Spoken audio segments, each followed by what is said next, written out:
How's it going? I'm Anthos, and this is my Omega FireRed Hardcore Nuzlocke.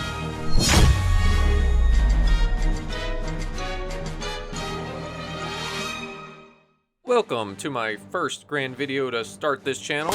Subscribe. Also, check out the unlisted playlist for more.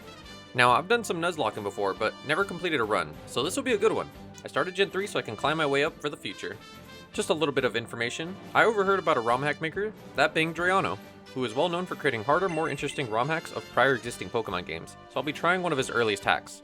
Also, one last thing relating to the rules. My rules will be listed here and in the video description below. With all that out of the way, it's showtime! Alright, one of the first changes to FireRed Omega is that the beginning starters are swapped to Magby, Smoochum, and Elekid. I'm going for Elekid because of this singular moment in the anime. I choose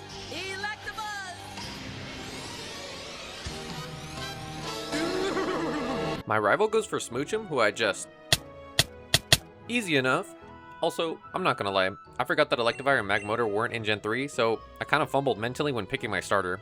At least these starters are buffed, as you'll notice by my rival's menacing Smoochum later on.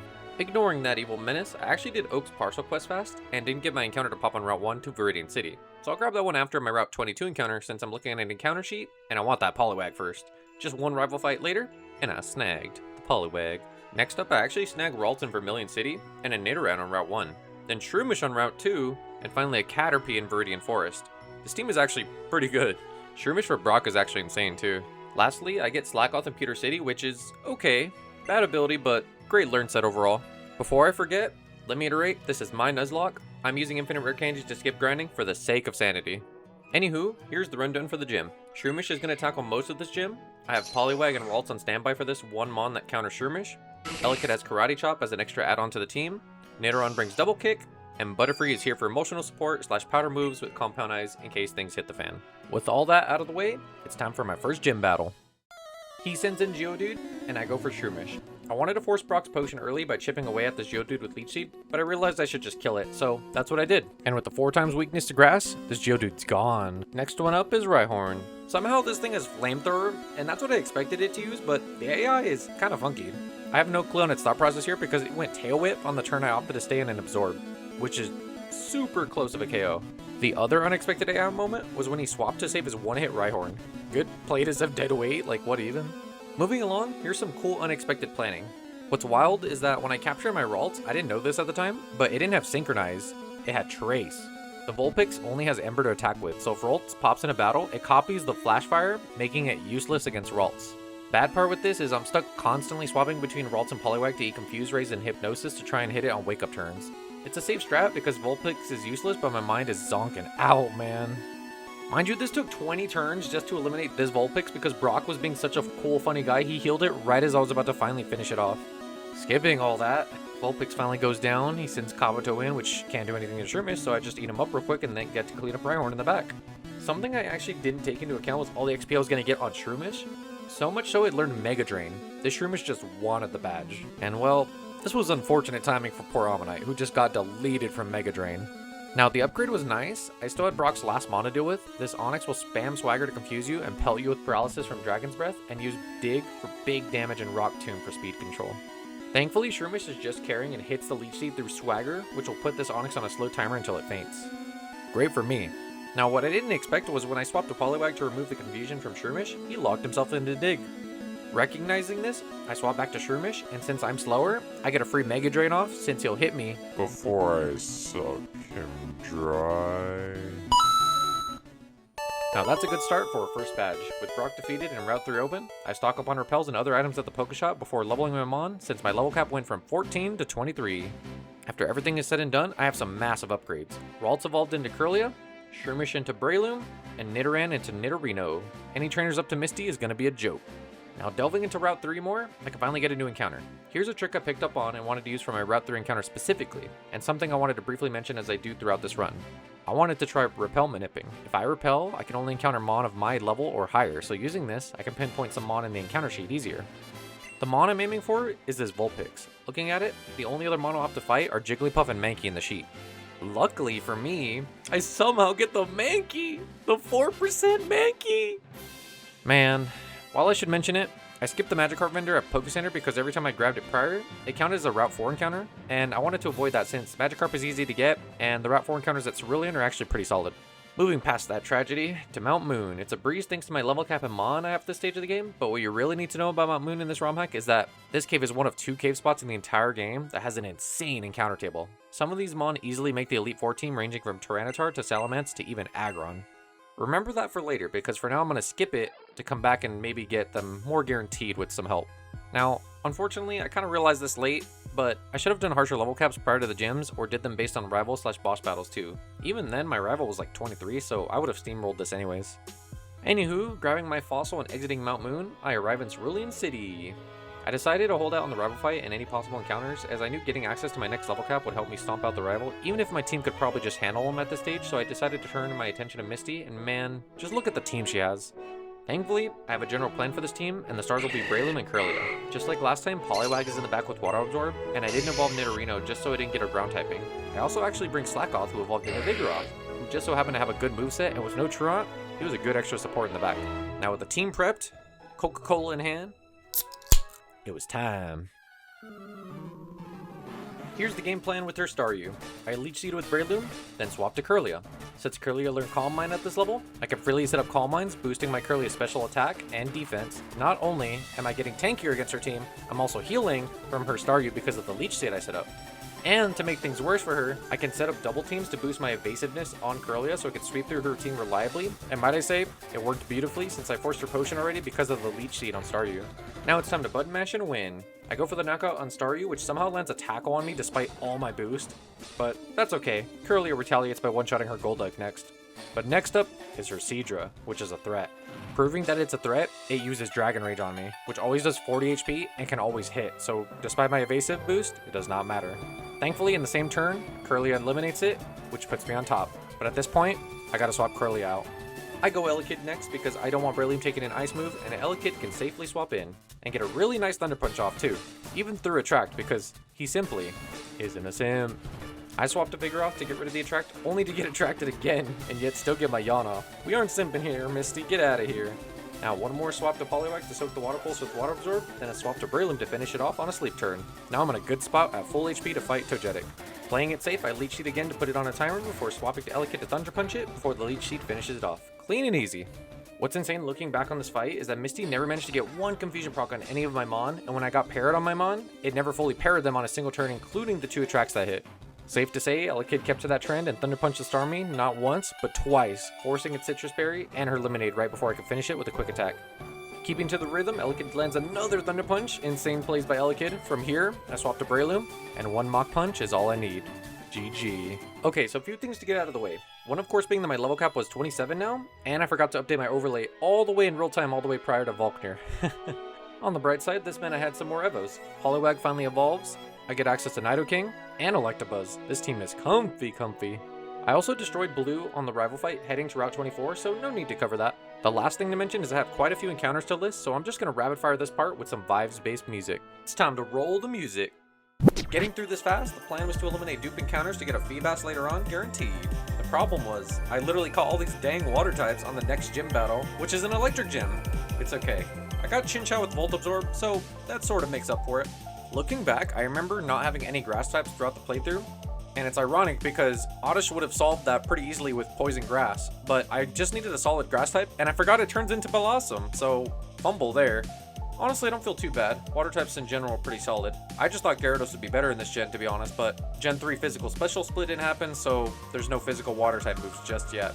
On the upside, for my late game team, I didn't expect to run into a Dratini here in this town, so that's pretty insane. What's wild is I actually didn't know this, but Dratini spawns at Vermilion pretty high chance with the Good Rod, which you just so happen to get just right before fishing, so this is perfect timing for the late game team in case I need them. Encounter-wise, this is pretty good. Horsey and Feebas for later, Chinchou for the gym, and Diglett who just steamrolls right through the gym. Man, that was a lot of encounters. Hopefully those water types don't bite me in the butt later. As you saw, I hit Vermilion, and I'm currently in the SSN to get my cut HM. This place is the same as Mount Moon in the fact that all the trainers besides the rival were a stomp, so I'm just gonna roll this music back for this fight because, man, it hits. Okay, so I didn't really have a plan, but he has a Golbat, and it just kind of fell over on the first turn, so yeah. God only knows why, though, he brought a Granbull, but who am I to judge? I end up setting a leech seed on it before swapping to Nidoking to double kick it. Easy enough. I figured I could get 2 with Nidoking, so a crit horn attack on my greedy play, and Kadabra falls right over. His next Mon, however, is actually a threat. I go for Elekid only to be put to sleep and not wake up in 2 turns. I even get confused, which already put me in a really bad spot. My next option was Poliwhirl, who didn't eat the ice move well, and got put to sleep right away on the next turn, so another crippled Mon that can't do anything back. The situation is getting rough. The reason it's bad is Nidoking and Breloom are both countered by Jinx, so I couldn't just swap them in. But here's the wild part. I go to Vigoroth who has Vital Spirit, which gives him sleep immunity. I just so happen to accidentally do a good play since Jinx tried to put Vigoroth to sleep, and I'm immune to it. However, I'm on the same wavelength of stupidity and yawned the Jinx with Insomnia. What a waste of a turn. If I just encored its Hypnosis, it would have been free. Eventually, I slack off on Vigoroth and lock it into Powdered Snow with Encore. Then when I swap to Poliwag to eat 1 hit, it leaves me dangerously low. I end up sacking Vigoroth for a safe swap to Kirlia next. With Kirlia in safely, I go for a Calm Mind setup just to be brought low, so I swap to Electabuzz real quick, and he eats a crit, leaving me just shy of a death. What is this Jinx eating, man? Poliwhirl eats 1 ice move next on a swap, and I know at this point, I need to sack something to keep this run going. Nidoking and Breloom can't stomach more than 2 hits because of Ice and Psychic hits both of them effectively. An oversight from being lazy, not wanting to swap my Mon out prior to the battle, and not leveling my Mon because I didn't want them to overlevel the gym. Now, I sack Nidoking to get Breloom in. Breloom has to hit a Leech Seed, and honestly, I should have done this way earlier. Breloom also needs to dodge a crit, or it's a wipe. Hold! Breloom holds on and gets the Leech Seed off. 1 last Mach Punch is all I can get off before he goes down. Salute, my friend. I'm not out of the woods just yet. Just look at my party. At best, I still have to sack another Mon to guarantee a win. This is where I opted to Electabuzz since he was faster, but he needs to wake up, or else I lose him too. Just wake up, please! Yes! Damn, that was really bad. Before you say anything, I know it was mostly bad plays and laziness, but I'm still alive. Here's the fallout of what just happened. Prior to my next gym, I fished for a majority of encounters, and they were all fished just for a Feebas, which I can't even use on Surge anyways. The main Mon I did get from earlier that is great here is Chinchou, which turns into Lantern at the stage with the Volt Absorb, so they're a must bring. I also still have Dugtrio and Sandslash from my box earlier, so overall my team at the end actually looks pretty good and comfy, honestly. I just wish I had Breloom and Nidoking, but I'll make it work. With the prep out of the way, it's time! I noticed during my prepping phase that this Flappy had only electric moves, so Doug just walls this and kills for free. I might have forgotten to level Doug to 27, but that's alright. Just to play it safe, I was spamming Mud Slap to take away 1 of Surge's potions before finishing off Flappy. His next Mon, however, isn't so free. Chinchou wants to use a water move on Doug, so I swap to my Lantern, which gets Confused Raid. We then both parry each other, so we're literally stalemating each other as identical Mon with abilities / moves. I swapped to Poliwhirl since I figured he'd use a water move here, but he used Confuse Ray, which works. Poliwhirl is just here to bait an electric move for Lantern, but I realized this isn't going to do anything except stall, so upon realization that Kirlia could steal its Volt Absorb with Trace, I swapped to Kirlia because it also had Magical Leaf, so that's a free kill, and Chinchou goes down. Moving along, this Manectric is what can cause problems. With Electric and Fire coverage, you can't just bring a Grass type to wall it. Thankfully, I have options. I figured I can go for Sandslash. What's wild is how much this Flamethrower did to him. What's wilder to me is that Sandslash, with 1 dig, can clean KO this problem child. I gotta give him some credit. I thought Sandslash was more or less a sack Mon, honestly. Speaking of sacks, I don't know what this Raichu will select move-wise. With coverage like Shockwave, Surf, and Focus Punch, he's only gonna Focus Punch or Surf. I roll the dice and go for a dig on Sandslash. Damn. Well, salute to Sandslash. His sack gives me an opening for Doug, and if you're asking why Doug, this Doug is so fast I know he gets to use Dig first. Raichu won't use Surf because he sees a kill with Focus Punch. All it takes is 2 digs and Raichu is down. Doug also gets parried in the process from Raichu Static, but I actually gave him a Cherry Berry just before this fight, knowing this might happen. I'm in the final stretch. Jolteon is up, but Dugtrio outspeeds it and one-shots it cleanly. To top it off, the Magneton he brought at the end is also completely destroyed by Doug. And with that, that's my 3rd badge secured. A crazy contrast compared to my rival fight. That was a pretty smooth boss fight with only losing 1 Mon, which was the only one I initially planned to sack in case. Moving on though, it's time for an insane level spike to 35. The 2 notable evolutions I get right now is Milotic and Gardevoir. I also get Primate, who I slapped on for coverage. Getting some powerhouses to make up for the teammates I just lost was actually huge. But it doesn't stop just there. Here's the plan going forward. The next area is Rock Tunnel, but just before that, I snag my Route 9 encounter, that being a Natu, and for my Route 10, I'm back to Repel Manipping for a Magnemite. I cannot fathom how good this Mon is, typing-wise, with only a weakness to ground and fire, and a plethora of resistances.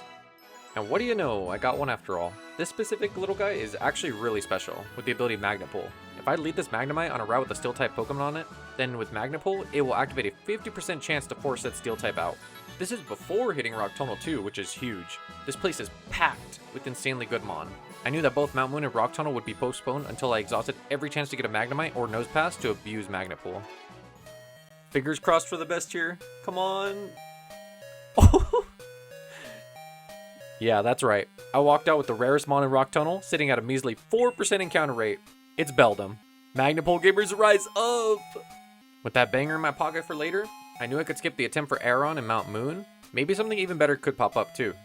Fingers crossed! This Magnemite is in fact the Holy Magnet, responsible for some future teammates that are going to be bonkers later. Looking back on this luck is insane.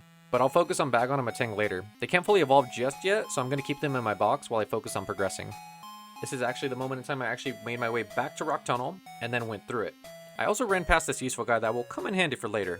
There's nothing really notable about Rock Tunnel because it was just like the Mount Moon or Sasan where I just breezed right through it. So, skimming past that and getting into Lavender Town, I had a few encounters to do on my way to Celadon, but held off to see what I'd want for the gym. The main thing is heading over to Celadon to get a guaranteed Eevee, which is funny looking back on it. I initially wrote in my rules no Gifted Mon because Drowned put a lot of gifted starters everywhere, and I felt like Mon like Swampert were just way too strong and reliable. But I didn't exclude base Mon like this Eevee.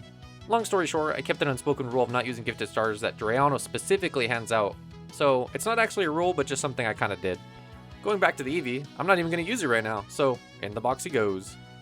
Aside from the Eevee, I grabbed the HM for Fly and got some nice stuff in Celadon shop. I should also mention the Celadon Casino. I allowed infinite money on this, just because I wanted to avoid grinding, and I could realistically grind infinite money to avoid the tedious grind behind Celadon Casino. So I allowed infinite buying of TM specifically there. Next on the horizon is actually Erica's gym already. With all the stuff I did on the side, I ended up actually forgetting about my encounters for possible fire type for this gym.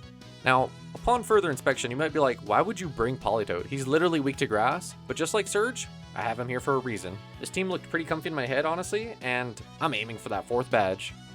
Okay, so literally the instant I started this battle, I knew my main plan was out the window because I forgot that I didn't even get a fire type on any of the routes I had access to. Definitely have to play this by ear now. My main strat prior involved forcing her Ludicolo after this victory bell out. Seeing as I have no fire type, I can't really do this reliably, so Xatu is the lead. I thought Future Sight would be better here, but I should have just attacked first turn, seeing as it literally swords danced in front of me.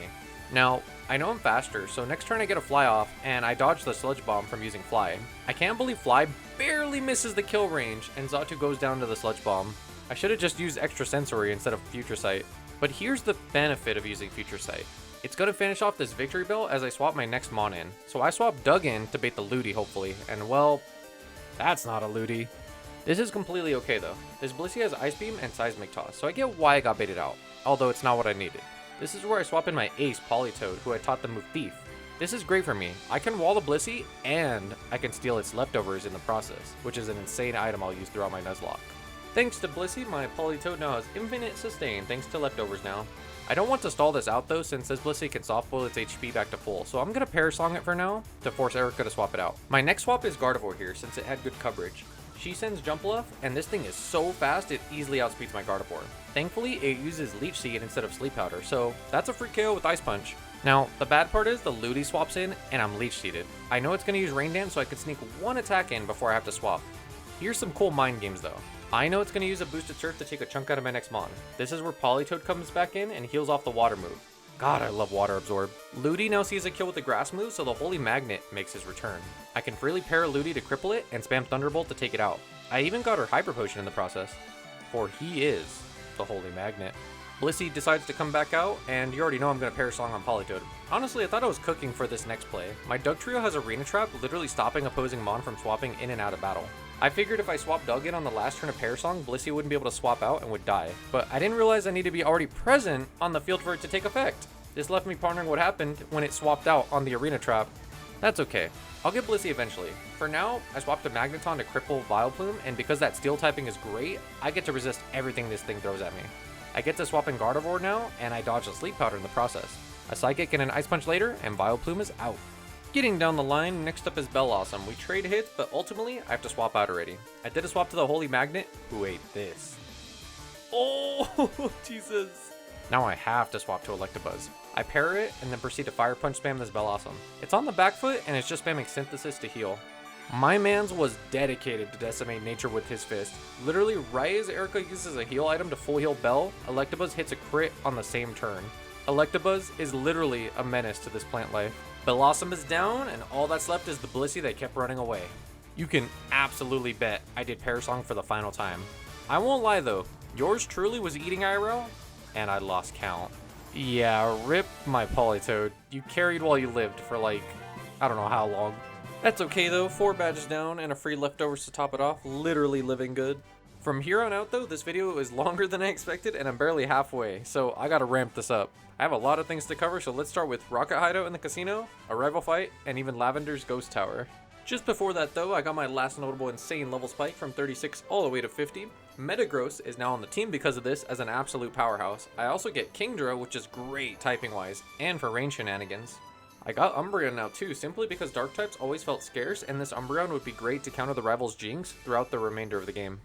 I also leave my last slot as a flex spot, and when I mean flex, I mean flex. I plopped my Route 7 encounter on the team, that being this Meowth, literally here for just the ability pickup. I need those berries, man. Now this is good for me in the editing room, but bad for the challenge. This is yet another section I'm going to tear through because I was way over leveled for Rocket Casino. So I'll breeze past this and just say I got the Silph Scope for Lavender Tower. Whilst backtracking to Lavender, I actually got my Route 8 encounter real quick, which is pretty good. I don't think I need another Psychic type though. Okay, so remember when I complained about the level caps and, doing them based off bosses too? It's crazy that I brought Metagross to my rival fight, which basically tore through him, right?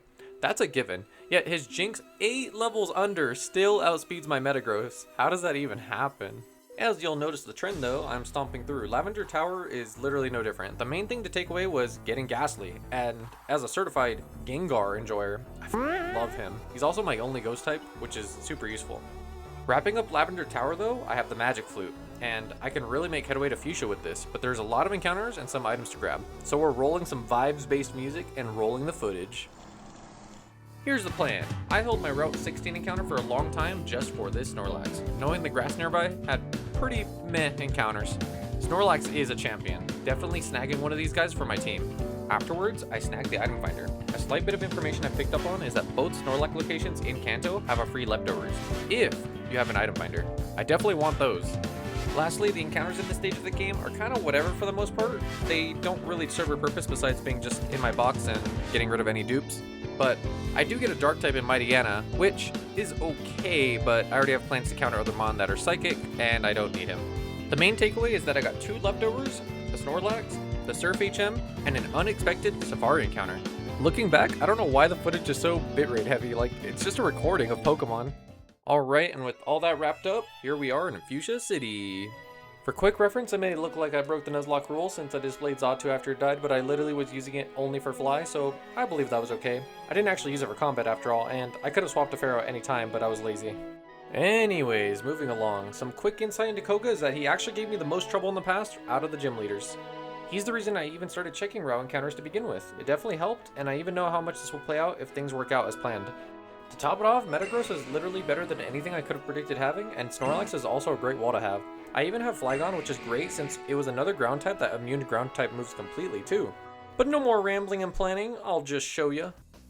Getting this show on the road, this wheezing is scary mostly due to explosion and how strong that move is. I just need to fast KO it before it can do anything. Gardevoir is the pick, and 1 Psychic after is all it takes. Gardevoir then baits in Venomoth, which forces me to swap to Snorlax. Time to shine. This Snorlax is so especially defensive, and I gave it one of the leftovers, so he's an absolute menace to take down. His coverage with TMs is kind of wild too. I gave him Flamethrower for 2 Mon here. Right now I'm just waiting to wake up so I can breathe all over this moth, and eventually after taking a beating, it does go down. So far so good, just gotta keep up the momentum. Now, I'm pretty beat up, and honestly, I thought I outsped this fortress, so I actually might have lost my Snorlax here, if he attacked. I, as the greedy person that I am, stay in and Flamethrower for a tasty kill. Next up is Tentacruel with Mystic Water. I know it has Miracle, and the plan is to swap to Gardevoir, who's also tanking the scenario with Calm Mind set up, and leftovers / Wish in the back to heal forever. 6 boosts later, and I could safely one-shot it without worrying about Miracle, and if I get lucky, I can get another Mon in his back. Unlucky though, Crobat is the next one up, and I know it's faster, plus it has Gen 3 Physical Shadow Ball, which will eat my Gardevoir. So I swap in Metagross, who is solely here to beat this Crobat, which literally can do any meaningful damage to me. To top it off, I decided to set up 3 iron defense and prep for what's in the back before I KO the Crobat, who is literally just nibbling my feet. Now, as usual, an oversight on my part was seeing him sharpen and assuming I was safe to stay in because I had iron defense set up for his explosion, when I should have been scared for the Rogue Thunder hitting on my meta. Oh, that's bad. Oh my god. Literally sent a chill down my spine. Let me just finish this off with Flygon real quick, because honestly, having Metagross makes me play dumber. I assume he'll always be fine. 1 Earthquake is all it took from Flygon to KO the Electrode. Brushing that gym battle aside, my level cap isn't going up that crazy anymore. It only goes up by 3 levels at this stage. For once, I actually had to be really careful of over-leveling since I had to tackle Silph Co next with all the rocket grunts. If I over-level any important mon, then Sabrina's gym might be scary. Alright, so remember when I said I gotta ramp this video up? Yeah, at this stage of the game, it's literally just boss battles. I also kind of forgot to record this section just before the rival fight, but rocket grunts aren't that interesting to watch anyways. Starting this out is Crobat. Meta is the Crobat counter and destroys it with no issue. He sends Ampharos up next, and I swap to Flygon. Immuning his Thunder Wave, Flygon gets a free Earthquake next turn, and I'm onto Alakazam already. Alright, so here's the funny part about this Alakazam. It has the Choice Band item that it will trick onto your Mon. This item locks you into the first move you click, but gives you the benefit of boosting your attack stat by 50%. A scary item that I want. Here's the funny part though. If I swap to Snorlax, and he uses Trick, he's locked into Trick because my Snorlax doesn't have an item. Snorlax also learns the move Covet, which lets me steal an item to top it off. All I had to do left was poke him down enough to finish him off with Covet to steal it. It's just so free! This fight is in the bag. Houndoom comes out and I swap in my Milotic, who just eats anything this dog can throw out. I even popped a quick Rain Dance to KO it with Surf. Easy enough. As always, this Jinx is the one I'm worried about. I forgot to even bring my Umbreon, which is literally its purpose to counter this Jinx. Looking back at it, swapping Metagross and being put to sleep was annoying and stressful, but Gen 3 Physical Shadow Ball is awesome, and all it takes is me waking up just to KO this thing in 1 hit. Wild to think how things were before the physical special split. Simple rival fight aside, that was some good planning, and I had great Mon this time around. Now, before attempting Giovanni, I need to bring 1 crucial teammate to his fight, so I make a quick pit stop at the Poke Center. Alright, let's get this over with. It's time to show off one of my favorite Mon in the franchise, my prized possession, Kingdra. A tale as old as time is to set up Rain Dance and abuse Swift Swim on Kingdra. Funny enough, this Houndoom wanted Sun so badly, he overwrote my Rain, which I put back before washing it away. Now, he sends his own Flygon in, not knowing my Kingdra had Ice Beam, demolishing it. It gets worse when he sends Nidoking in, who gets knocked out in 1 Surf, and the same goes for Rhydon. Giovanni simply can't handle the wave. Enough wave talk. This Cloyster sees me as a threat, and I can't KO it. He's actually scary with the Silk Scarf equipped to boost Explosion. Now here's the reason I went to the Poke Center real quick. Gengar. I swap to Gengar, and he explodes. Another down. Thinking back on this fight destroyed me my first go around, but it's crazy how far I've come to learn this much about it, to the point that this Persian can only use Shadow Ball or Double Edge on my Metagross, who literally just spams Iron Defense while it spams Hypnosis on me. Imagine putting your opponent to sleep, except your opponent is a giant bulky steel wall that doesn't take damage and heals after you physically break your hands on it, to the point that you take physical recoil that you faint from literally doing 0 damage. My ego would be hurt. Another well-planned battle is done, and it's on to Sabrina's gym. But just before Sabrina's gym, I went and did the rest of my encounters that I could access, since I pretty much had the whole map open at this point. The only notable one I'll list is the Route 19 encounter, which is a Mantine that'll come into play for later. Alright, back to the gym. No joke, the Snatch strat I picked up from Peachel is definitely what I'll be doing. It's just so free. All you need is a Pokemon with Snatch and something that will basically sweep with Special Boost. Easy enough, right? Now here is the process. This Mr. Mime is what the strat is centered around. His whole gimmick is to set up defensive screens and Calm Minds to pass it over to something in the back so they can sweep me. If you literally have any Mon that can learn the move Snatch, then you flip the situation around. Mash and Snatch on Umbreon has never been so free. Now, all I have to do is Baton Pass to something of mine and run home with a win. Also, re-looking at the footage, I'm not quite sure why I chose Gardevoir. Maybe because it resisted Psychic? I don't know, but I should have picked something fast and quick that could clean up everything. I also really need to stop bringing mirrors to gym battles. Like, what is this? It's okay, I have Thunderbolt. Espeon also falls to a crit Thunderbolt, and Gengar, through some stalling, eventually falls for free too. Jinx is up now, and I knew I could finish the fight now, or I could steal a free leftovers real quick. So, I made a quick swap to Snorlax, who, after being put to sleep, ate an ungodly move I didn't expect Jinx to have. But he's just so hungry, eating her move and stealing the leftovers for me. And like that, we're already on the last Mon. It's Alakazam. All I had to do was swap to Meta and Shadow Ball it, and it's that simple. I'm not saying Alakazam is bad, but if you're this squishy even though you hit hard, there is a reason I keep picking Gardevoir over you. Now, this is literally the point in the game where it's just battles to the end, so bear with me. I also had already been to Cinnabar Island prior when I got my encounters back before Sabrina's gem. With no new encounters now in the endgame, it's just planning battles. Here's the game plan with Blaine's Fire Gym. He has a lot of powerhouses, but I simply have Kingdra, and I also have Melodic too, which works. Both have Rain Dance, and with that in mind, they will demolish Blaine.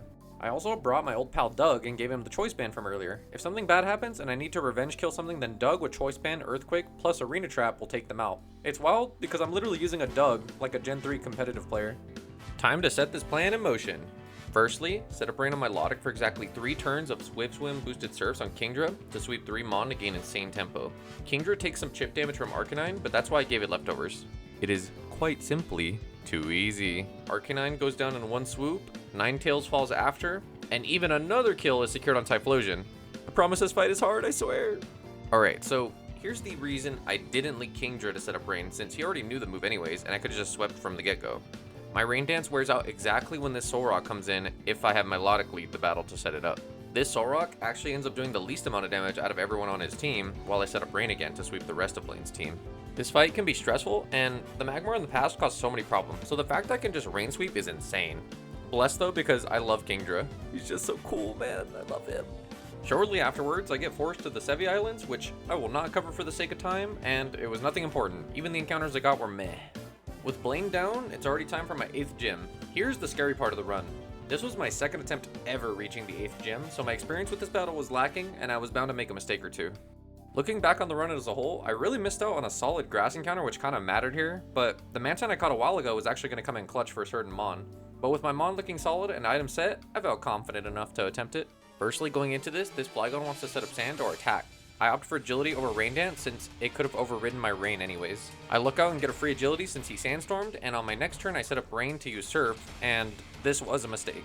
I should have just killed it with Ice Beam fast, but instead I take chip damage for what I did before getting pit against Tyranitar. He is an absolute monster that could set up Dragon Dance and just sweep me in a worst case scenario. Not even to mention what it can do to any of my Mon if it gets a chance to attack at all in general.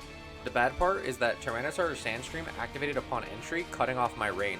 I can set up Rain again or attack. I assumed Rain would be better so I can one-shot him, but then... Oh jeez! Just live!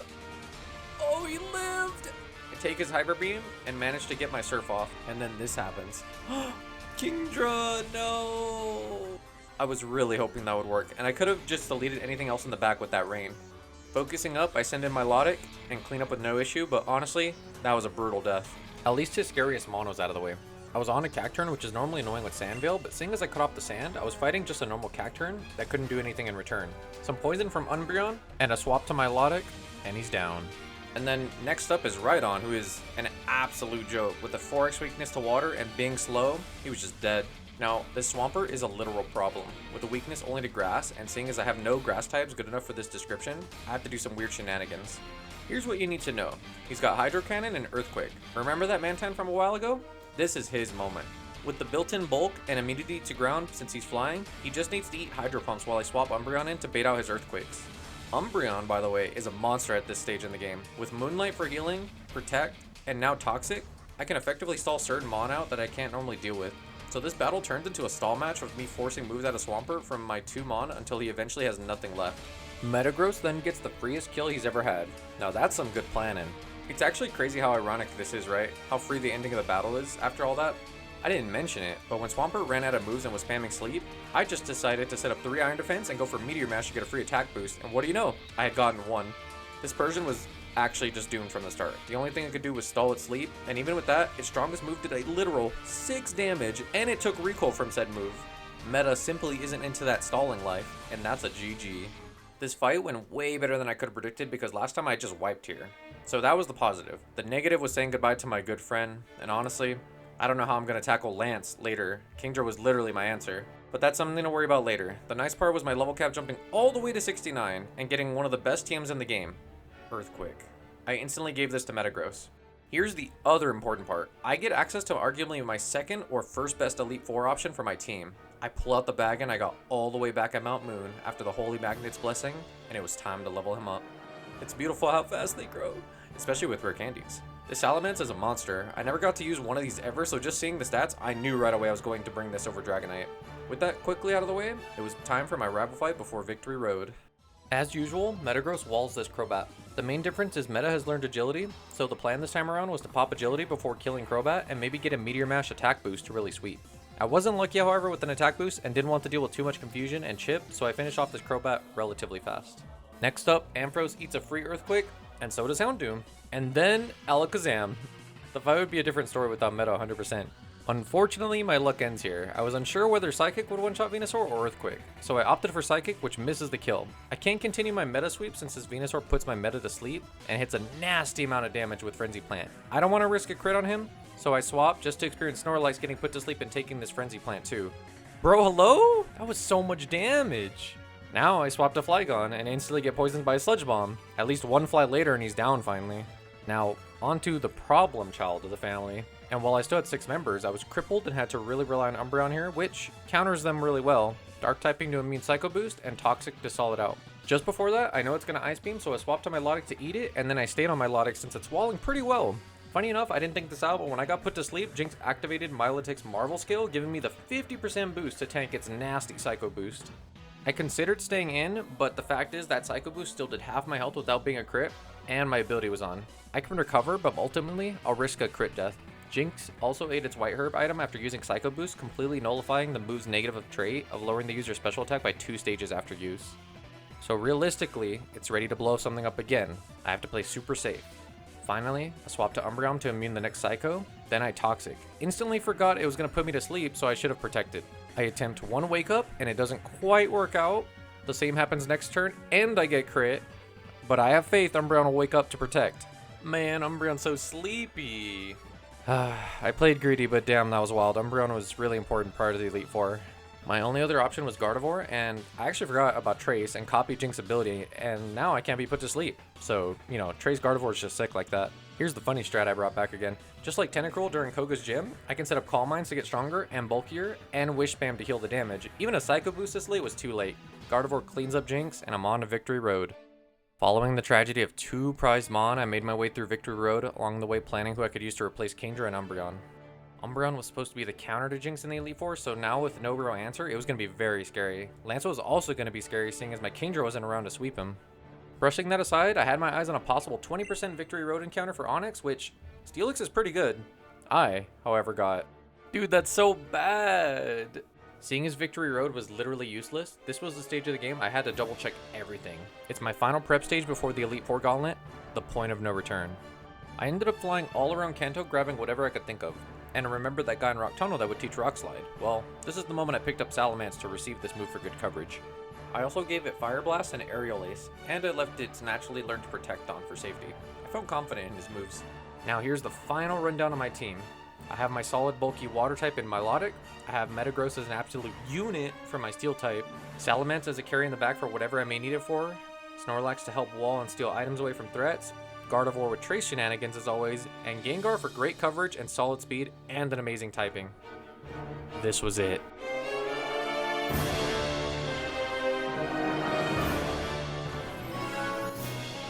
Let's start this off on a bang! Just because I could, I stole a free leftovers from this Dugong before swapping to my ace. Oh, it's that time again to abuse Gardevoir with Calm Mind and Wish setup. Trace also copies Thick Fat, making me just that extra bit tanky against Lorelei.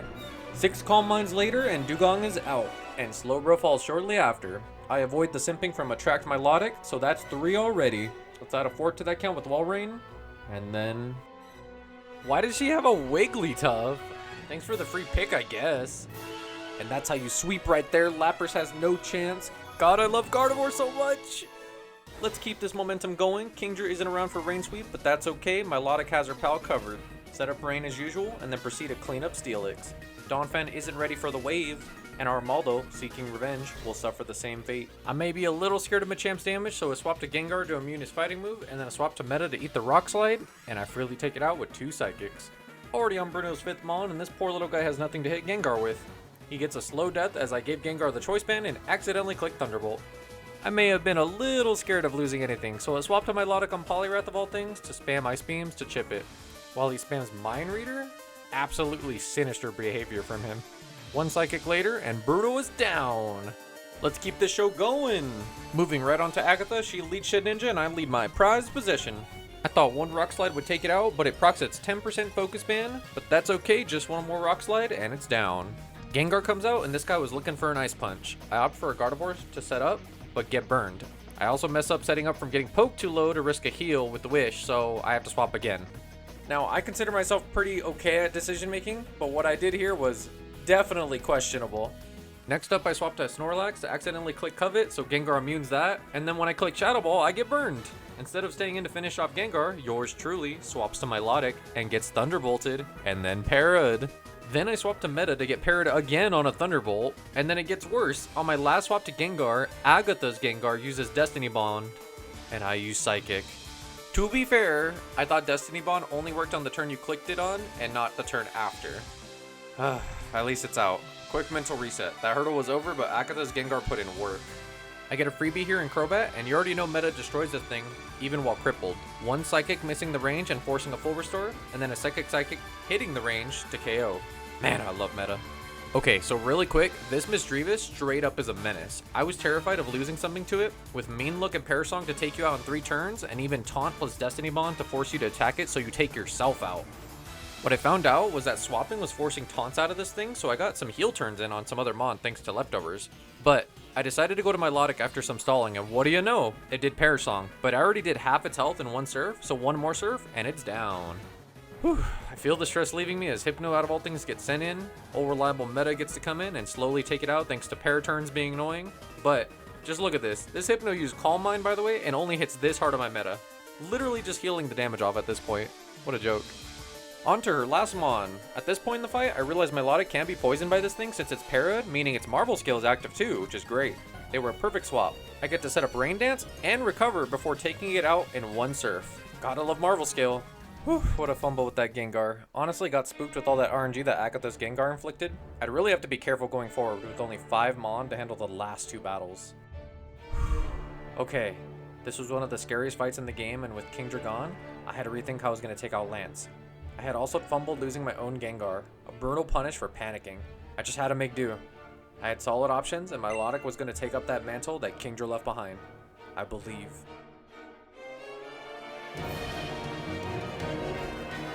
I'm pumped! Just hear that music. This is it. Focusing up, I didn't expect Lance to send such a powerhouse on the start. Come on. Just don't attack me, and I can Ice Beam, please. Yes! It's literally so free. One Ice Beam from Milotic, and he's down. That's a great start, but it's only going to get worse. Next up is his higher level Dragonite. Absolutely beast of a Mon to worry about. It has Thunderbolt to boot for Milotic. I'm praying for an Ice Beam to KO here. Moment of truth, please! Oh, I'm faster! Please just KO. Just KO, please! I'm begging! Oh, he lives! Oh, he subs! Lance absolutely fumbled here. My Ice Beam made his sub fail, and I wanted the kill. He uses his full restore on the turn I attack, putting him right back where he was. I know I'm faster, so one Ice Beam later, and that's one of his biggest threats down. Gyarados is up next, and I have a plan. With him only having Earthquake, I get to freely take it out without getting hit at all. All that happens is Salamence gets parried in return for a free kill with Rock Slide. 3 down, 3 to go. Next up is Arrow, and it's scary. With an insane amount of speed and a choice band to make it hit harder, I had to be careful. Thankfully, I knew it saw a kill on Salamence with Rock Slide, so I swapped to Meta who just eats those freely and a Meteor Mash 2 turns later, and that's how you do it.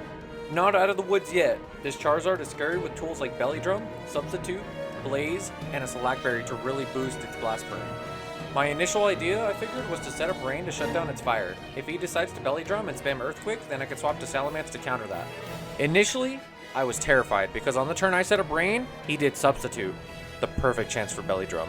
That was until he committed to Earthquake, wasting his sub. One surf later, and he's done for.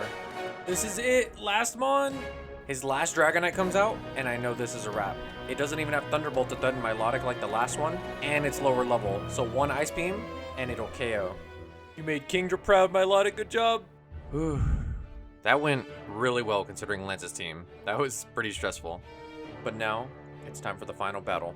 The only preparation I had was leveling everyone to 72 for the last cap of the game, and swapping Choice Band off Salamence in turn for leftovers. I knew everyone was prepped on my team and ready to go. This is the end. This is my rise to a champion. All the struggling from previous attempts all the planning and encounters along the way, and all the luck involved in between. It all leads to this moment. Enough with the final thoughts. This is it. I gotta focus.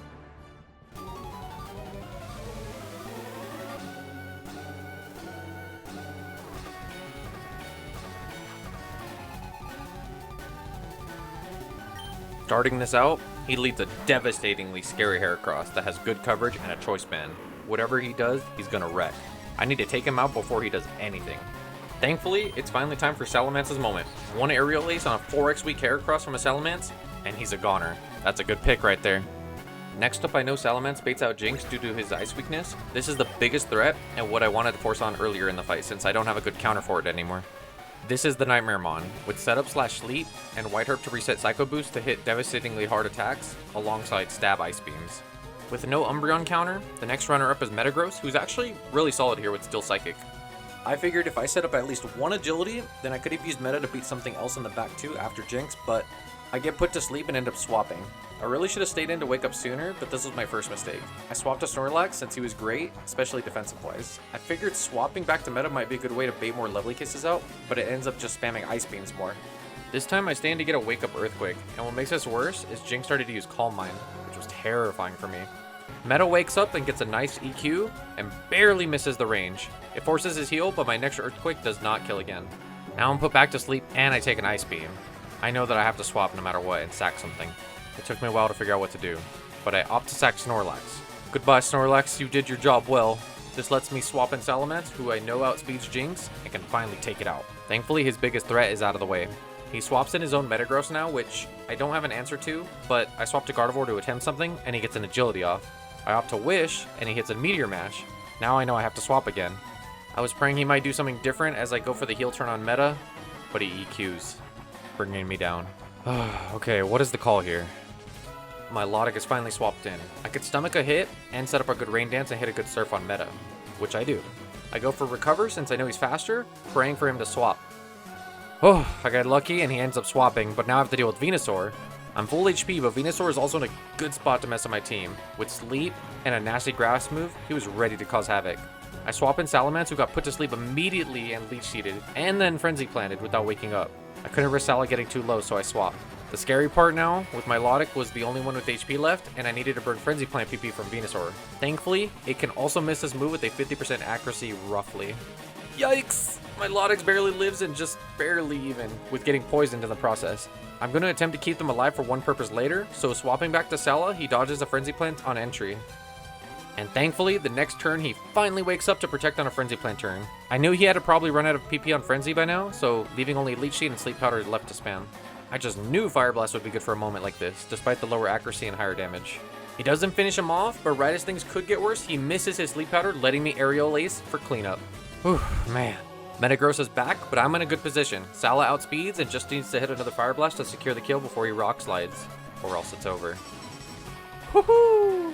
And just like that, Meta is down, and just when I think I'm out of the woods. Now this was terrifying. I knew this Ampharos could hit me effectively, and I couldn't swap to anything else. I knew Rock Slide was my only way out.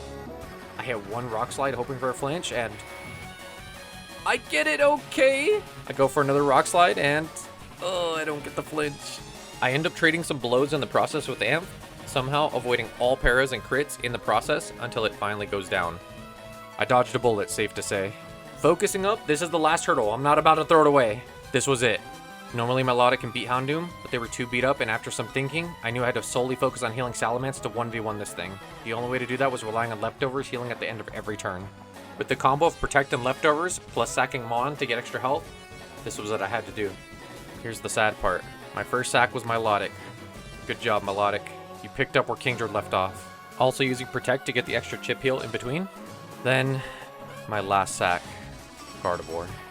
I'm gonna miss you, Guardy. The trade shenanigans were fun. You did a lot behind the scenes. This was it. Down to the wire. One extra heal from the last sack. And now it's time I go for Rock Slide, praying for a flinch. Please, just crit! Just crit! It just misses the range, and look at how low he is. Now I gotta pray he doesn't crit, please. Okay, I live! All I need to do is clean up with Aerial Ace, and it's over! He full restores!